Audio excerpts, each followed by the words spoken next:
नमस्कार दोस्तों, आपके अपने YouTube channel study for goals पर आप सभी का स्वागत है। मैं हूं विजय और मैं आप लोगों के लिए फिर से 20 संभावित प्रश्न लेकर आया हूं मैथ का। ठीक है दोस्तों, आशा करता हूं कि आप सभी अच्छे होंगे और अच्छे से अपनी पढ़ाई कर रहे होंगे। अगर आप फ्री में मॉक टेस्ट देना चाहते हैं हर संडे को, तो आप study for goal app download करके वहाँ पे हर संडे को 3 to 5 PM में पेपर 3 का मॉक टेस्ट दे सकते हैं। इसमें अभी इस बार जो है वो 10,000 से प्लस बच्चे जो हैं पार्टिसिपेट किए थे। ठीक है, तो आप भी इसका हिस्सा बनिए और अपनी तैयारी को देखिए कि कितना अच्छा हमारा तैयारी है। ठीक है, चलिए शुरुआत करते हैं आज के क्लास का। पहला क्वेश्चन हम लोग लेते हैं जो कि नंबर सिस्टम से है। ठीक है, क्वेश्चन ऐसा है कि 8 to the power 2k plus 5 to the power 2k ये है। तो पूछा जा रहा है कि इसका गुणनखंड क्या होगा। ऑप्शन दे के रखा है 86, 84, 88 और 89। ठीक है, तो इस तरह के क्वेश्चन को सॉल्व करने के लिए सबसे पहले तो हम एक कॉन्सेप्ट बता दे रहे हैं आप लोगों को। ठीक है, बहुत किसी को पता होगा और जिसको पता होगा वो सॉल्व करके आंसर कमेंट बॉक्स में करें। ठीक है, तो इसके लिए कंसेप्ट क्या है कि अगर मान ली जाए a to the power n minus b to the power n है और n जो है वो इवन है ना, n जो है इवन नंबर है, तो इसका फैक्टर क्या क्या हो सकते हैं, a माइनस बी और a प्लस बी। ठीक है, और अगर a to the power n minus b to the power n और n जो है वो ऑड है ना, तो इसका फैक्टर क्या होगा, इसका फैक्टर होगा a माइनस बी। ठीक है, मतलब कि a माइनस बी से ये डिवाइड होगा। इसी तरह से अगर a to the power n plus b to the power n और n जो है वो ऑड है ना, तो इसका फैक्टर होता है a प्लस बी। एक फैक्टर होता है इसका a प्लस बी, मतलब a प्लस बी से ये डिविजिबल होगा। एक और कंडीशन हो सकता है a to the power n plus b to the power n, जहाँ n जो है वो इवन है ना। n अगर इवन है तो इसका कोई भी फैक्टर a प्लस बी और a माइनस बी जो है इसका फैक्टर नहीं हो सकता, दोनों में से कोई नहीं हो सकता। ठीक है ना, तो ये सब कंडीशंस आप लोगों को अपने दिमाग में रखना है। आप जानते हैं तो अच्छी बात है, और अगर नहीं जानते हैं तो इसको ज़रूर नोट डाउन कर लें, ये इम्पोर्टेंट है। ठीक है, तो इसी के अकॉर्डिंग हम इस क्वेश्चन को सॉल्व करेंगे। देखो यहाँ क्वेश्चन में हमारे किस रूप में दिया गया है, ये इस रूप में दिया गया है ना।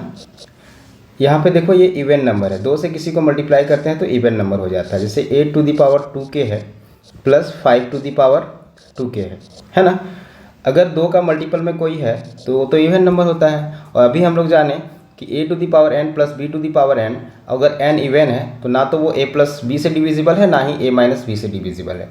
तो हम लोग क्या करते हैं कि k जो है वो विषम संख्या है, तो इसको क्या करते हैं 8 का स्क्वायर कर देते हैं और k लिख देते हैं, प्लस 5 का स्क्वायर और यहाँ 5 स्क्वायर कर देते हैं, इसको 5 का स्क्वायर और बाहर k।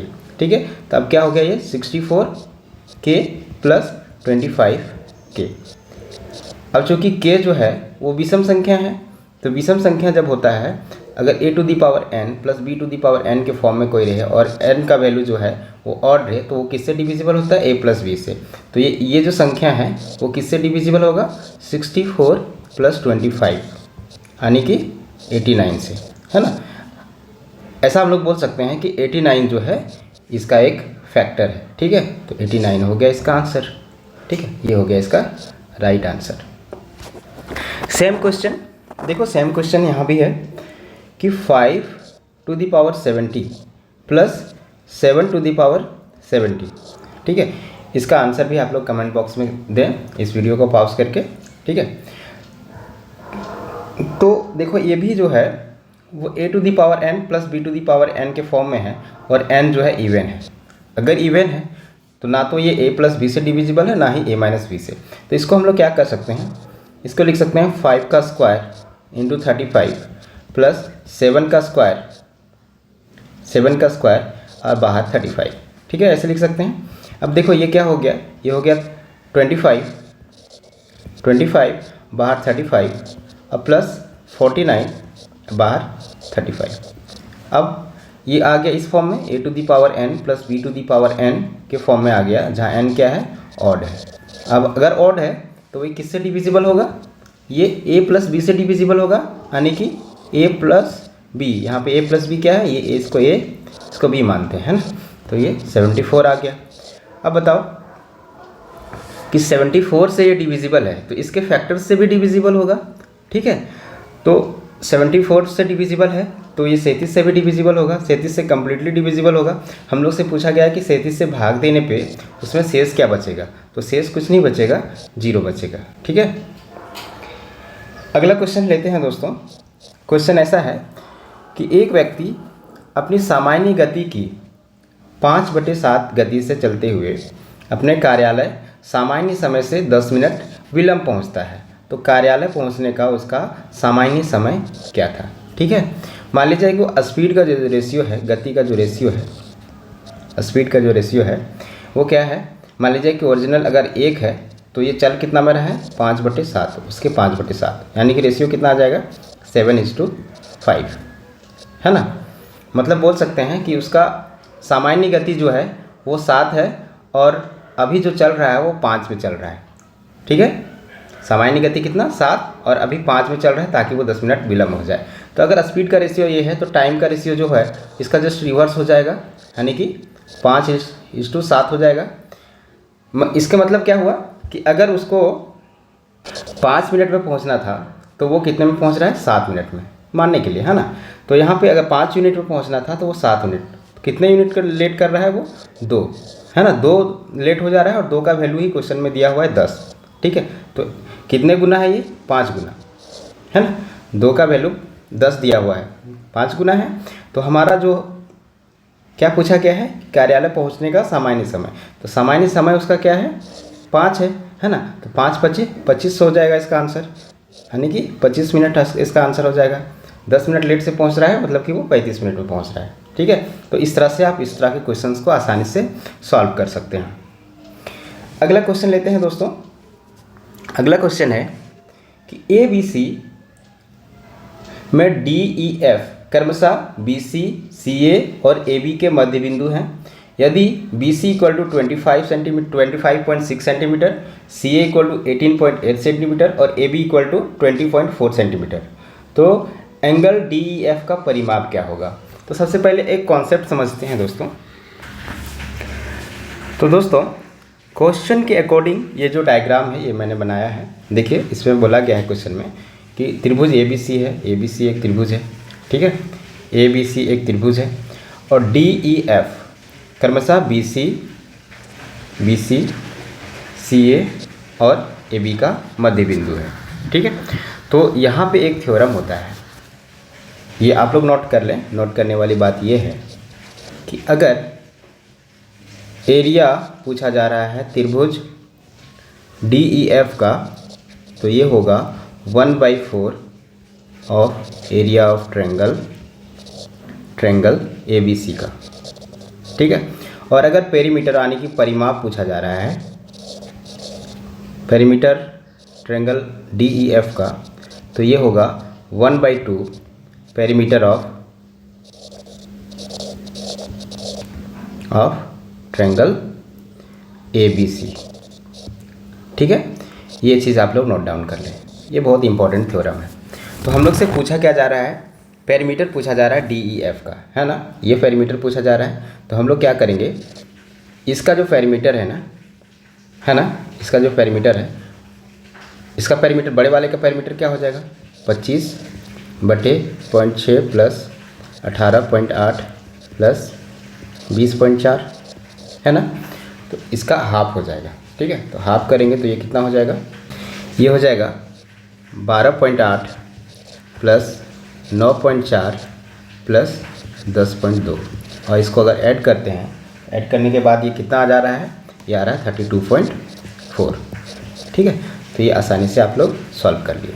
तो आप इसको ज़रूर नोट डाउन कर लें, अगर आपको पता है तो बहुत अच्छी बात है और नहीं पता है तो ये फॉर्मूला को आप लोग ज़रूर ऐड कर लें, ठीक है। अगला क्वेश्चन,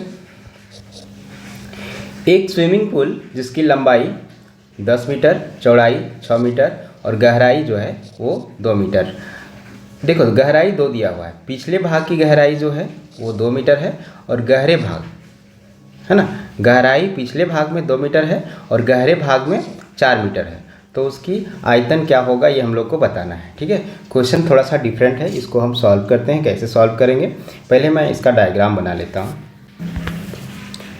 तो दोस्तों ये हो गया इसका डायग्राम इस तरह से कुछ होगा। ये रफ डायग्राम मैंने बनाया है स्विमिंग पूल का।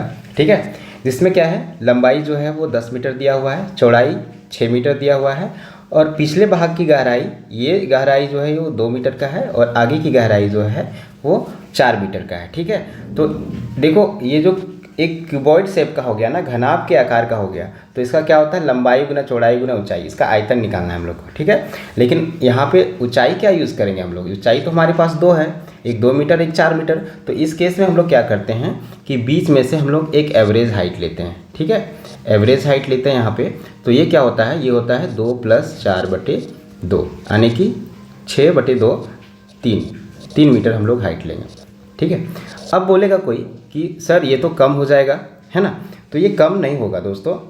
अगर देखा जाए तो अगर हम लोग इसको नहीं ले रहे हैं, इधर का पार्ट को अगर हम लोग छोड़ रहे हैं, तो इधर का पार्ट हम लोग एक्स्ट्रा भी तो ले रहे हैं। तो ये जो है ना, ये अगर हम लोग को इसको हम लोग छोड़ दे रहे हैं तो इसको हम लोग एक्स्ट्रा भी तो ले रहे हैं। तो ये जो है एवरेज हाइट जो है हम लोग क्या लेंगे, वो 3 मीटर लेंगे। ठीक है, तो इसका क्या हो जाएगा, हाइट कितना होगा, 3 मीटर। अब हम लोग को हाइट भी पता चल गया, लेंथ भी पता है और ब्रीथ भी पता है। तो वॉल्यूम क्या हो जाता है, वॉल्यूम जो होता है, आयतन जो होता है वो क्या होता है, लंबाई गुना चौड़ाई गुना ऊंचाई, है ना। तो 60 × 3 कितना हो जाएगा, ये 180 मीटर क्यूब, ये इसका आंसर हो जाएगा। तो इस तरह का क्वेश्चन अगर आपको एग्जाम में दिखे तो आपको ऐसे ही सॉल्व करना है, एवरेज हाइट लेके। ठीक है दोस्तों, चलिए आगे बढ़ते हैं, अगला क्वेश्चन को सॉल्व करते हैं। अगला क्वेश्चन अनुपात से, बहुत ही आसान क्वेश्चन है। क्वेश्चन आसान है दोस्तों, लेकिन इसको सॉल्व करने का तरीका मेनली आप लोगों को समझाना है, और जो जानते हैं बहुत अच्छी बात है ना। देखिए, अगर 2 संख्याओं का अनुपात जो है वो 5:7 है और अगर उसमें 6 जोड़ा जाता है ना, अगर इसमें 6 जोड़ा जाता है तो अनुपात कितना हो जाता है, अनुपात हो जाता है 3:4। अब 6 जो है दोनों में जोड़ा जाता है ना, प्रत्येक संख्या में जोड़ा जाता है, तो जो अनुपात के बीच में जो डिफरेंस है वो तो सेम होना चाहिए। यहाँ 5 - 3 2, यहाँ 7 - 4 है ना, यहाँ 3, ये तो गलत बात है। तो हम लोग क्या करते हैं, इसको अनुपात को समान करते हैं, मतलब ऐसे समान करते हैं कि इसका डिफरेंस जो है वो समान होना चाहिए। तो यहाँ पे 3 और 4 में डिफरेंस कितना है, 1 का डिफरेंस है ना, और यहाँ पे 2 का डिफरेंस है। तो क्या करते हैं हम लोग, 2 को इसमें मल्टीप्लाई करते हैं, 1 को इसमें मल्टीप्लाई करते हैं। तो अब ये कितना आ जा रहा है, अब ये आ जाएगा 5:7 और ये कितना आ जाएगा 6:8।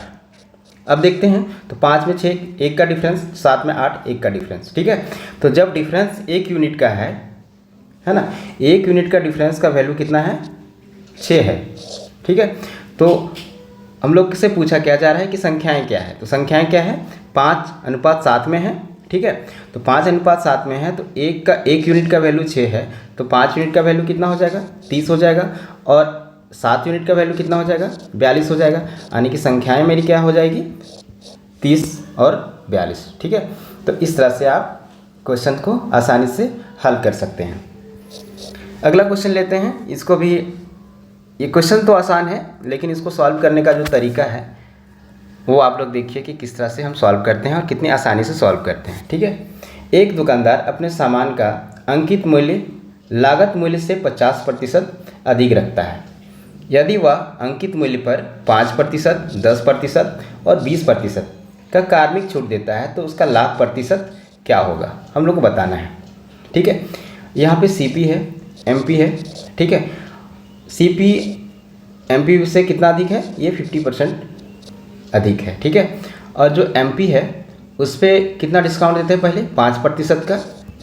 ठीक है, 5% का डिस्काउंट, और फिर क्या 10% का डिस्काउंट, फिर क्या, फिर ये 20% का डिस्काउंट, और उसके बाद हम लोग इस सामान को बेच रहे हैं। ठीक है, तो मान लीजिए कि CP जो है हम लोग 100 माने, तो MP कितना हो जाएगा, मार्केट प्राइस 150 हो जाएगा। ठीक है, अब हम लोग ना इसमें रेशियो वगैरह कुछ नहीं लगाते हैं, हम लोग आसानी से सॉल्व कर सकते हैं। अगर मान लीजिए 150 में से 20% का अगर डिस्काउंट देते हैं तो उसको हम लोग कितना, अगर 20% का डिस्काउंट देते हैं, है ना, तो 20% का डिस्काउंट देते हैं तो वो कितना में बेचते हैं हम लोग, उसको 20% कितना होता है 150 का 30 रुपया, यानी कि 120 रुपया में बेच रहे हैं। अब क्या है कि 120 में से हम डिस्काउंट देते हैं 10% का, तो 120 का 10% कितना हो गया, 120 का 10% हो जाता है 12, यानी कि 108 रुपये में हम लोग सामान को बेच रहे हैं।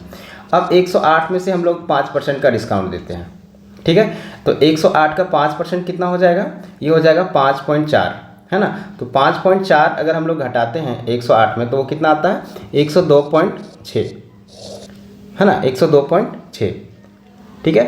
तो अगर हम लोग देखें कॉस्ट प्राइस क्या है 100 है और हम लोग इसको बेच कितना रहे हैं, सेलिंग प्राइस इसका कितना आया 102.6, मतलब कितना प्रतिशत का हम लोग लाभ कमा रहे हैं 2.6% का। 2.6% को अगर हम लोग फ्रैक्शन में लिखें तो वो कितना होगा 2:3/5%।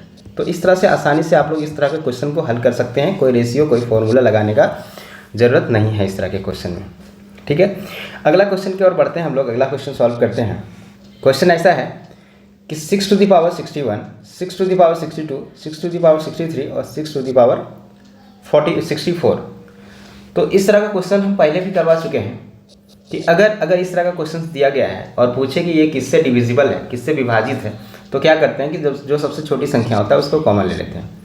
इसमें क्या किया हम लोग 6 पे पावर 61 को कॉमन ले लिए, तो यहाँ क्या बचा 1 बचेगा और यहाँ 6 बचेगा और यहाँ क्या बच जाएगा, यहाँ बचेगा 6 का स्क्वायर और यहाँ कितना बचेगा 6 का क्यूब। तो हम लोग इसको ऐसे लिख सकते हैं 1 + 6 + 36 + 216, ठीक है।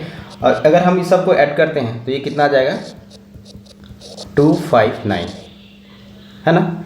अब बताओ, अब चेक करना है हमको कि 259 जो है किससे डिविजिबल। 8 से भाग दे के देखें, 8 × 24 19 नहीं बचा, 3 से तो नहीं लगेगा क्योंकि जो इसका डिजिट का सम है वो 3 से डिविजिबल नहीं है। 1 से तो कोई भी संख्या डिविजिबल होता है, ठीक है। तो एक इसमें 2 आंसर हो जाएगा, 1 से तो कोई भी संख्या डिविजिबल होगा, लेकिन एक ऑप्शन में नहीं था, यहाँ 10 था, ठीक है। और ये 7, ठीक है। तो 7 से डिविजिबल है, तो 7 से 7 या 21 और 7 7 49, 7 से ये डिविजिबल है, तो 7 से ये डिविजिबल है, 7 राइट आंसर होता है। यहाँ पे ऑप्शन 10 था, ठीक है। अगला क्वेश्चन करते हैं।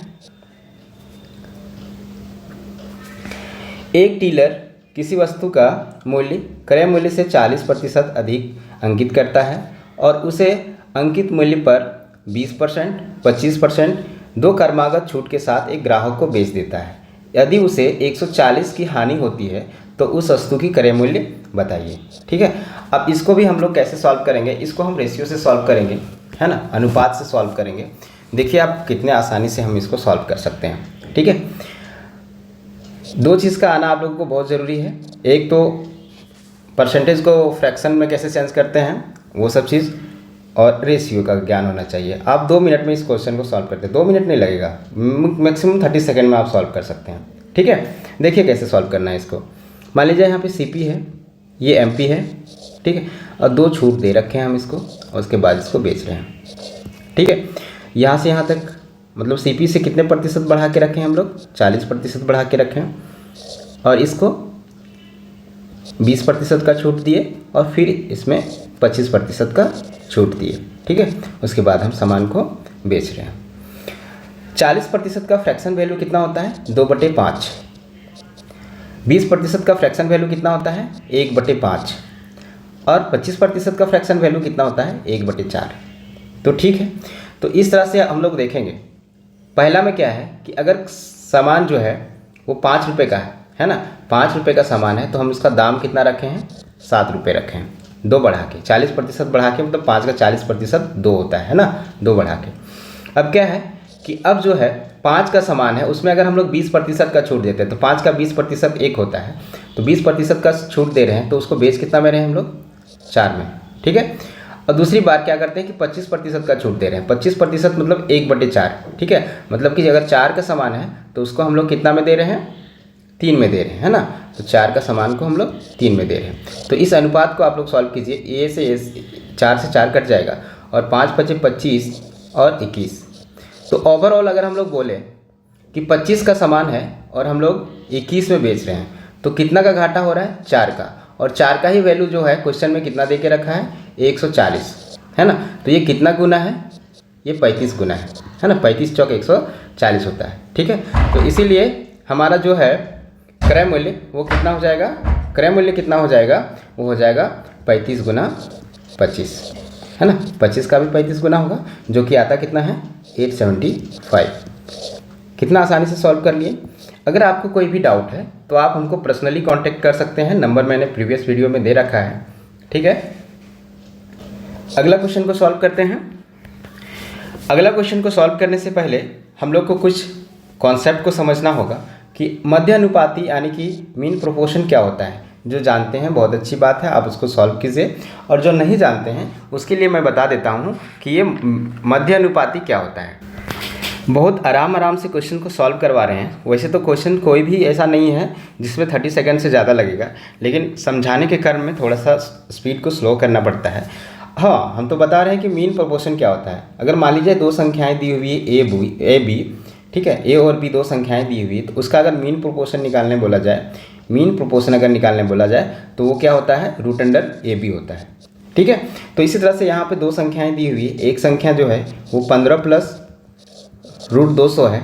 ठीक है, और दूसरी संख्या जो है वो है 27 माइनस रूट अंडर 648।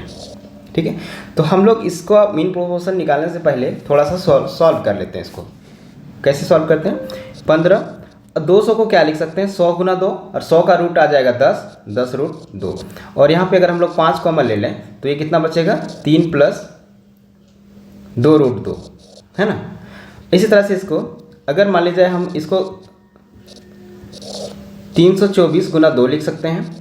ठीक है, तो ये 27 हो गया, और 324 किसका स्क्वायर होता है, 18 का, तो इसका स्क्वायर रूट कितना आ जाएगा, 18 आ जाएगा, ये रूट 2 हो गया, है ना। तो 9 कॉमन ले लिए तो यहाँ पे कितना बचेगा, 3 माइनस 2 रूट 2। ठीक है, अब मीन प्रोपोर्शन निकालना है, मीन प्रोपोर्शन निकालना है, एमपी निकालना है, तो ये क्या होगा, रूट अंडर ए बी, है ना। तो रूट अंडर ए बी मतलब क्या, ए कितना है मेरे पास 5, 3 प्लस 2 रूट 2 गुना 9, 3 माइनस 2 रूट 2। ठीक है, अब देखो ये a plus b, a minus b का फॉर्म में आ गया ना, तो इसको हम लोग क्या लिख सकते हैं, 9 पचे 45, और a plus b into a minus b होता है a square minus b square, तो 3 का स्क्वायर 9, और 2 रूट 2 का स्क्वायर जो होगा वो 8 होता है, तो 9 माइनस 8 1 हो जाएगा। तो ये कितना आ गया, 45, 45 यानी कि 9 गुना 5, 9 का रूट आ जाएगा कितना, 3, और 5 तो रूट के अंदर रहेगा, तो 3 रूट 5 इसका आंसर हो जाएगा। ठीक है, अगर आपको नहीं समझ में आया तो आप इस वीडियो को रिवाइंड करके फिर से देखें, फिर भी डाउट है तो आप हमसे कॉन्टेक्ट। अगला क्वेश्चन को देखते हैं। क्वेश्चन बहुत ही आसान क्वेश्चन है, लेकिन आप लोग इसको कैसे सॉल्व करते हैं, स्कूल में आप लोग इसको XYZ लेके सॉल्व करते थे, वैसा आप सॉल्व नहीं करना है। ठीक है, तो देखो आंसर, इसका आंसर कीजिए आप लोग। ठीक है, वीडियो को पॉज कीजिए और इसका आंसर कीजिए कितना होगा। मैं इसको सॉल्व कर रहा हूँ आगे। ठीक है, तो क्वेश्चन इस तरह से है कि ए और बी का आयु का अनुपात 3:4 है। 4 वर्ष पूर्व उनकी आयु का अनुपात 5:7 था। तो आज से 4 वर्ष बाद ए और बी का अनुपात क्या होगा। ठीक है, तो हम लोग वर्तमान में अगर देखें तो उसके आयु का अनुपात कितना है, 3:4। अब 4 वर्ष पहले जो है उसका आयु का अनुपात कितना था, 5:7। तो 4 वर्ष बाद हम लोग को उसके आयु का अनुपात पूछा है ना। ये 4 वर्ष बाद जो है इसका आयु का अनुपात कितना होगा। अच्छा, अभी अगर इसके आयु का अनुपात 3:4 है, तो 4 वर्ष पहले जो आयु का अनुपात था, तो अनुपात समय तो समान है, तो इसके जो रेशियो है उसमें डिफरेंस भी सेम होना चाहिए। 5 में से 3 2, और 7 में से 4 3, ये तो गलत बात है, इसको हम लोग पहले सेम करेंगे। इसलिए क्या करते हैं, अभी जस्ट हम बताए थे, इसका डिफरेंस कितना है, 1 है, और इसका डिफरेंस कितना है, 2 है। तो 2 से इसको मल्टीप्लाई करते हैं, 1 से इसको मल्टीप्लाई करते हैं, तो इक्वल हो जाता है। जैसे कि ये हो जाएगा 5:7, और ये हो जाएगा 2 से मल्टीप्लाई करने के बाद 6:8। ठीक है, तो यहाँ पे देखें तो 5 से 6 हो गया अनुपात, और 7 से 8 अनुपात हो गया। मतलब कि अनुपात में 1 यूनिट की वृद्धि हुई कितने साल में, 4 साल में, है ना। 1 यूनिट की वृद्धि हुई 4 साल में। ठीक है, तो अगले 4 साल में कितने यूनिट की वृद्धि होगी अनुपात में, 1 यूनिट की। तो ये 6 से कितना हो जाएगा, 7 हो जाएगा, और ये 7 से कितना हो जाएगा, सॉरी 6 से कितना हो जाएगा 7 हो जाएगा, और 8 से कितना हो जाएगा 9 हो जाएगा। ठीक है, तो इसका आंसर क्या हो जाएगा 7:9। इस तरह से आप लोग क्वेश्चन को सॉल्व कीजिए। ठीक है, प्रैक्टिस इसी तरह से कीजिए। अगला क्वेश्चन, ये अच्छा क्वेश्चन है। इसके लिए आपको साधारण ब्याज और चक्रवृद्धि ब्याज का बेसिक डेफिनेशन आना चाहिए आपको। ठीक है, अगर आपको डेफिनेशन आता है तो आप इस क्वेश्चन को आसानी से हल कर सकते हैं। तो मैं आप लोगों को समझाता हूँ कि क्या होता है।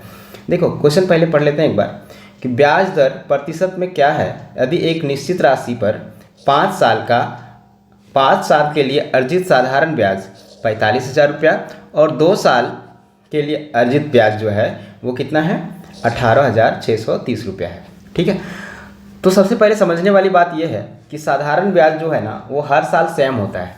ठीक है, हर साल सेम होता है। और चक्रवृद्धि ब्याज क्या होता है कि ब्याज पे भी ब्याज लगता है, मतलब कि मूलधन पे ब्याज तो लगेगा ही, लेकिन जो उसका ब्याज बनता है उस पर भी ब्याज लगता है। ठीक है, तो उसी कॉन्सेप्ट को लेके हम लोग यहाँ पे सॉल्व कर सकते हैं। अगर हम लोग सिंपल इंटरेस्ट का बात करें तो फर्स्ट साल के लिए, सेकेंड साल के लिए, थर्ड साल के लिए, फोर्थ साल के लिए, फोर्थ के लिए और फिफ्थ के लिए, ठीक है, वो समान होगा। मान लीजिए कि 45,000 है ना, तो 45 पहले साल के लिए 9,000 इंटरेस्ट, दूसरे साल के लिए भी 9,000, तीसरे साल के लिए 9,000, चौथे साल के लिए 9,000 और पाँचवें साल के लिए भी 9,000 ही होगा। ठीक है, लेकिन कंपाउंड इंटरेस्ट के साथ ऐसा नहीं होता है। सिंपल इंटरेस्ट, कंपाउंड इंटरेस्ट जो है वो एक साल के लिए समान होता है। ठीक है, पहला साल के लिए 9,000 है तो दूसरा साल, पहला साल 9,000 ही होगा, लेकिन दूसरा साल क्या है तो 2 साल के लिए कितना है 18,630 है ना, तो 630 है तो अब कितना 9,630। और ये 630 जो ब्याज है वो किस पे लगा है, वो ब्याज पे ब्याज लगा है। ठीक है, यानी कि 9,000 पे ब्याज जो लगा है वो 630 है। ठीक है, और अगर हम लोग को रेट ऑफ परसेंटेज निकालना है, इंटरेस्ट रेट निकालना है, तो क्या करना होगा, 630 जो ब्याज लगा वो किस पे लगा है, वो इंटरेस्ट पे लगा है। ठीक है, तो इंटरेस्ट पे कितना है 9,000। ठीक है, और गुना 100, तो ये 100 से 2 जीरो चला गया, ये 0 से 0, 9 से ये 7 बार में, तो ये होगा आंसर इसका 7%। ठीक है, कोई दिक्कत हो तो आप लोग ज़रूर बताएं। अगला क्वेश्चन करते हैं, ट्रिगोनोमेट्री से अच्छा क्वेश्चन है। आप लोगों को फॉर्मूला आना चाहिए, आप आसानी से सॉल्व कर सकते हैं। देखिए, अगर मान लीजिए इसमें हम लोग साइन थीटा कॉमन ले लेते हैं तो ये क्या हो जाएगा 1 - 2 साइन स्क्वायर थीटा हो जाएगा। ठीक है, अगला क्वेश्चन, यहाँ पे अगर हम लोग अगले स्टेप में क्या करेंगे, कॉस थीटा कॉमन लेते हैं तो ये हो गया 2 cos स्क्वायर थीटा -1। ठीक है, अब ये क्या होता है 1 - 2 sine square theta, 1 - 2 sine square theta क्या होता है बताइए आप लोग, ये होता है cos 2 थीटा और ये भी होता है cos 2 थीटा।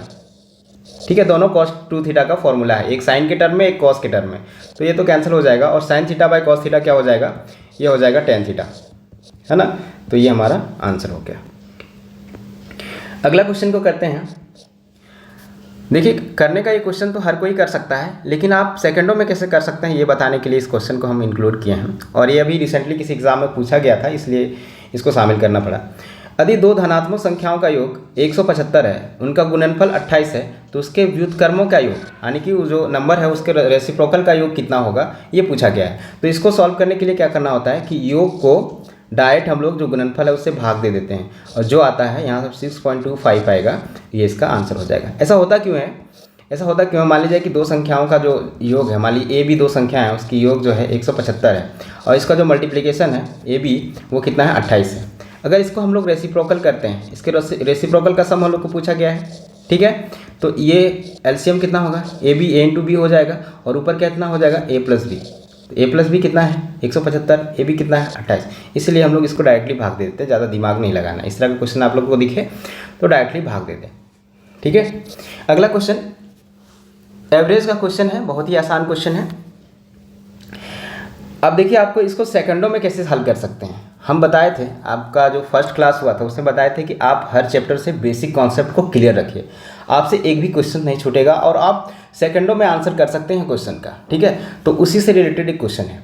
क्वेश्चन क्या है कि 18 संख्याओं का औसत 34 निकाला गया, परंतु बाद में पता चला कि एक संख्या को 82 के स्थान पे 28 पढ़ ली गई। ठीक है, तो औसत, सही औसत बताना है हम लोग को कि सही औसत क्या होगा। ठीक है, अगर हम लोग 82 को 28 पढ़ लिए तो हमारे योग जो योग हुआ मतलब जोड़ हुआ जो सभी अंकों का योग, वो कितना कमी आ गया, 54 का कमी आ गया, है ना। तो जो सही औसत होगा उसमें 54 बढ़ोतरी होगा। अब 54 बढ़ोतरी होगा मतलब कि 54 का जो डिस्ट्रीब्यूशन होगा 18 संख्याओं में से बराबर होगा, ठीक है। 54 का डिस्ट्रीब्यूशन, 54 को भाग करना है 18 संख्याओं में, तो 18 से इसको भाग दे देंगे, यानी कि 3 करके सभी संख्याओं में ऐड करेंगे। एवरेज मतलब होता क्या है, एवरेज मतलब होता है कि सभी संख्याओं को समान करना है, एक एवरेज निकालना है, ठीक है। तो 3, तो पहले औसत अगर 34 था तो अब औसत मेरा कितना हो जाएगा, 37 हो जाएगा, ठीक है। 34 + 3, ठीक है, 37 हो जाएगा इसका आंसर। तो इस तरह के क्वेश्चन को आप लोग ऐसे सॉल्व कीजिए, सेकंडों में सॉल्व कर सकते हैं। अगला क्वेश्चन देखिए, ये भी हर किसी से हो जाएगा, लेकिन आप लोग सॉल्व कैसे करेंगे, आप लोग को पेन उठाने का भी ज़रूरत नहीं है, ठीक है। आप लोग आसानी से आंसर दे सकते हैं कि इसका आंसर 45 होगा। कैसे, क्वेश्चन पूछा गया है कि एक व्यक्ति अपनी पत्नी से 3 वर्ष बड़ा है और अपने पुत्र से 4 गुना बड़ा है, ठीक है। यदि 3 वर्ष बाद पुत्र की आयु 15 वर्ष हो जाएगा, ठीक है, तो इस समय पत्नी की आयु कितनी है, ठीक है। वर्तमान में पत्नी की आयु कितनी है ये पूछा गया है। तो क्वेश्चन को सॉल्व कैसे करेंगे, पति, पत्नी और बेटा। क्वेश्चन के अकॉर्डिंग हम लोग लिखते हैं, क्या बोलता है कि पति जो है वो पत्नी से 3 वर्ष बड़ा है, 3 वर्ष बड़ा है, और बेटा से जो है वो 4 गुना बड़ा है, ठीक है। अब बोलता है आगे कि 3 वर्ष बाद जो है पुत्र की आयु 15 वर्ष हो जाएगी, तो अभी कितना है, 3 साल के बाद अगर 15 हो जाएगा तो अभी कितना है, प्रेजेंट में 12 साल है ना। तो बताओ कि प्रेजेंट में पति का आयु कितना होगा, 12 × 4 48 हो जाएगा इसका एज अभी वर्तमान में, ठीक है। तो वर्तमान में ये 48 है, तो इससे 3 साल छोटा है इसकी पत्नी, तो ये कितना हो जाएगा, 45 हो जाएगा। यही तो पूछा गया है, ये आसानी से आंसर कर दिए हम लोग, ठीक है। इस तरह से आप लोग क्वेश्चन सॉल्व कीजिए। ये क्वेश्चन अच्छा है, थोड़ा सा आपको ट्रिगोनोमेट्री का ज्ञान होना बहुत आवश्यक है। इसको सॉल्व करते हैं हम लोग। क्वेश्चन है कि 1 + cos² थीटा = 5 sin² थीटा, तो cot पे power 4 theta minus cosec to the power 4 theta का मान क्या होगा, ठीक है। ये हम लोग से पूछा गया है। तो सबसे पहले हम लोग पहला को लिखते हैं, इसको सिंप्लीफाई करते हैं कि ये है क्या, 5 sin² थीटा, ये 5 है, ठीक है। क्या करते हैं, दोनों साइड हम लोग sin² थीटा से भाग दे देते हैं। तो 1/sin² थीटा क्या हो जाएगा, cosec² theta, cos² theta sin² theta, cot² theta, और इधर 5 बचेगा, है ना। क्या किया, दोनों साइड sin² थीटा से भाग दे दिए, ये हो गया।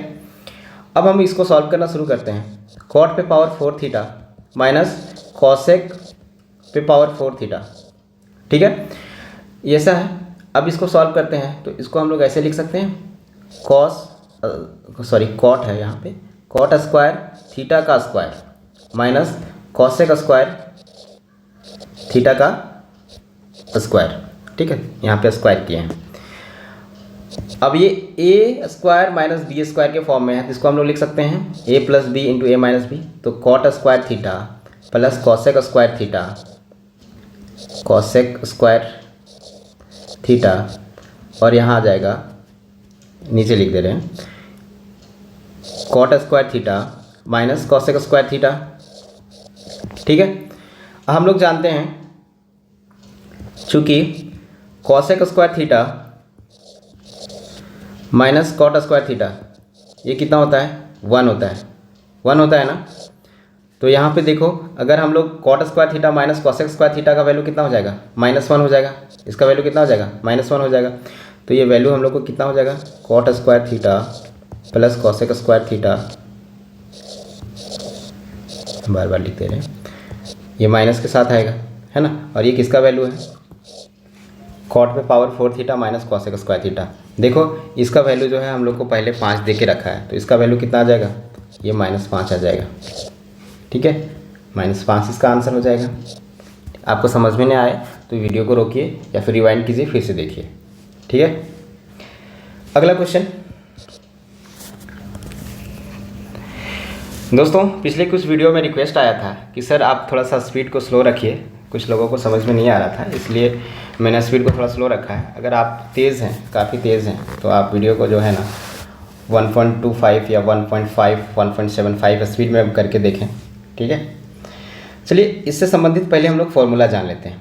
जब भी मान लीजिए कि x माइनस 1/x दिया हुआ है, मान लीजिए a दिया हुआ है, तो x प्लस 1/x अगर हम लोग को पूछे ना, तो ये क्या हो जाता है, ये होता है √a² प्लस 4। और जब भी x प्लस 1/x का वैल्यू a दिया हुआ हो, ठीक है, और वहाँ हम लोग को पूछा जाए कि 1 माइनस 1/x का वैल्यू क्या होगा, तो उसके लिए हम लोग क्या करते हैं, √a² माइनस 4।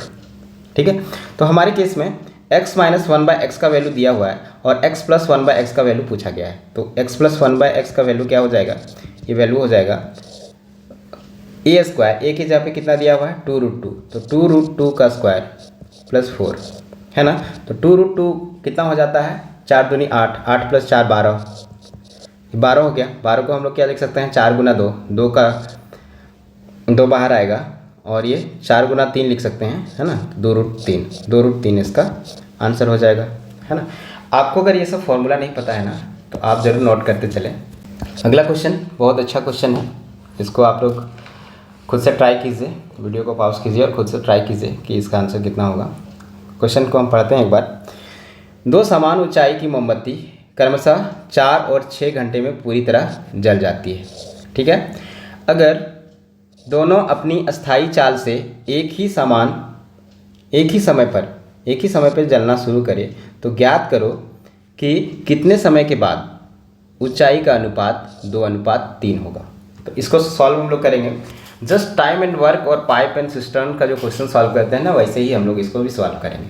ठीक है, तो सबसे पहले क्या करेंगे, हम लोग लेंथ निकालेंगे, लंबाई निकालेंगे कि जो मोमबत्ती है उसका लंबाई कितना है। तो लेंथ के लिए क्या करते हैं हम लोग, 4 और 6 का एलसीएम लेते हैं। तो एलसीएम कितना होगा, 4 और 6 का 12, तो हम लोग माने कि 12 यूनिट उसका लेंथ है।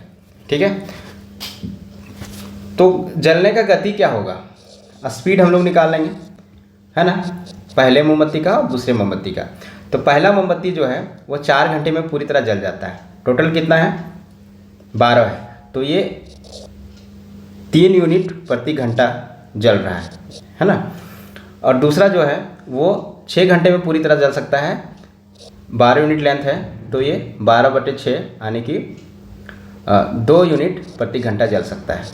ठीक है, अब हम लोग से पूछा ये गया है कि कितने समय में जो है वो दोनों जल के उसका अनुपात जो है 2:3 है ना। तो पहले वो 12 था, मान लीजिए कि पहला मोमबत्ती है उसका जलने का स्पीड क्या है, जलने का स्पीड है 3 यूनिट प्रति घंटा, और वो टी टाइम तक जलता है ना, टी टाइम तक चलता है, तब ना ये डिस्टेंस आएगा। देखो स्पीड इंटू टाइम आता है डिस्टेंस, ठीक है, डिस्टेंस। और इसी तरह से 12 माइनस 2t, और इसका अनुपात कितना अनुपात आना चाहिए, ये आना चाहिए 2:3 आना चाहिए। ठीक है, तो इस तरह से अगर हम लोग मल्टीप्लाई करें, क्रॉस मल्टीप्लिकेशन, तो ये हो गया 30 minus 9t equal to 24 minus 4t।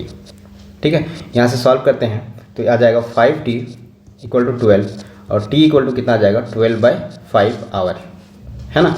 इसको अगर हम लोग फर्दर भाग दें तो यह हो जाएगा 2:2/5 आवर। ठीक है, तो 2:3 के रेशियो में उसको आने के लिए कितना समय लगेगा, 2 सही 2/5 घंटा। ठीक है, तो ये हुआ हमारे सारे क्वेश्चन का सॉल्यूशन। एक और क्वेश्चन है, क्योंकि इस तरह के 2 क्वेश्चन हम आप लोगों को करवा चुका हूँ। ठीक है, तो ये क्वेश्चन आप लोग के लिए जो है वो होमवर्क रहेगा। 167 पे पावर 2n माइनस 103 पे पावर 2n है। ठीक है, और इस किससे विभाज्य है इसमें से ये बताना है। तो आप लोग इसका आंसर जो है वो कमेंट जरूर करें, कमेंट सेक्शन में। ठीक है, आंसर जो है वो कमेंट करें। अगर आपको नहीं समझ में आता है तो इसका सॉल्यूशन भी हमारे Telegram channel S4G study for goals Telegram channel पे आपको इसका सॉल्यूशन मिल जाएगा। तो दोस्तों, आशा करता हूँ कि आपको अच्छे से सारे क्वेश्चन समझ में आए होंगे और कुछ नया सीखने को मिला होगा। और अगर आप कुछ नया सीखे, आपको वीडियो अच्छा लगा, तो आप इस वीडियो को ज़रूर लाइक करें, अपने दोस्तों में ज़्यादा से ज़्यादा शेयर करें। ठीक है दोस्तों, और हमारा स्टडी फॉर गोल्स का करंट अफेयर का मैगज़ीन बहुत जल्द आप लोगों के बीच आने वाला है। और आप अगर उत्पाद सिपाही के लिए तैयारी कर रहे हैं और खोटा का प्रैक्टिस बुक लेना चाहते हैं, तो ये स्पर्धा प्रकाशन का दुकान में अवेलेबल है, आप लोग जाके ले सकते हैं। और अगर आप समान अध्ययन का 50+ फुल लेंथ टेस्ट लेना चाहते हैं तो वो 249 रुपीज़ में अवेलेबल है स्टडी फॉर गोल ऐप पे। और अगर आप मॉक टेस्ट ज्वाइन करना चाहते हैं, पेड मॉक टेस्ट ज्वाइन करना चाहते हैं, जिसमें पेपर 1 का 15+ मॉक टेस्ट है, पेपर 2 का 50+ मॉक टेस्ट है और पेपर 3 का 50+ मॉक टेस्ट है, तो इसको भी आप ज्वाइन कर सकते हैं। चलिए दोस्तों, आज की क्लास में इतना ही। आप लोग प्रैक्टिस करते रहिए मैथ का, और मैथ में कोई भी डाउट होता है आप लोग को तो आप हमसे पूछ सकते हैं। Thanks for watching. जय हिंद दोस्तों।